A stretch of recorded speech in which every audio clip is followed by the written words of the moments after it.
এই যে গেঞ্জিটা দেখছো, এটা আমার ভীষণ পছন্দের একটা গেঞ্জি, কারণ এই গেঞ্জিটার ওপর যে পেন্টিংটা ওটা আমি নিজেই করেছি। তাই ভাবলাম ভিডিওটাও তোমাদের সাথে শেয়ার করি, তোমাদের যদি কোনো কাজে লাগে। এই যে কার্টুনটা কি সুন্দর না, এটা আমার খুব পছন্দ হয়েছে, অনলাইন থেকেই ডাউনলোড করেছি। তো ওটা প্রথমে একটা কাগজের উপর এঁকে নিয়েছি, আর নিচে দিয়েছি একটা কার্বন পেপার। যেহেতু গেঞ্জির কালারটা ডার্ক, তাই একবার আঁকলে হয়তো বোঝা যাবে না, সেজন্য আমি কার্বন পেপারের উপরে পেপারটাতে বারবার পেন্সিল দিয়ে ওটা আঁকছিলাম। তো এবার কার্বন পেপারটা তুলে দেখলাম যে গেঞ্জির ওপর একটা হালকা ছাপ বসে গেছে।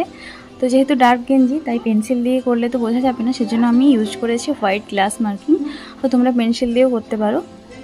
যাই হোক, করে দেওয়ার পর কিন্তু কার্টুনটা দেখতে বেশ সুন্দর লাগছিল। আর এই গেঞ্জিটা আমি সামারের জন্য বানাচ্ছি, তাই কার্টুনের হাতে একটা ওয়াটারমেলন ধরিয়ে দিয়েছি। তো কেমন হয়েছে অবশ্যই জানিও। নিচে কিছু লেখা অ্যাড করব ভাবছিলাম, তাই হ্যাপি সামার লিখে দিয়েছি।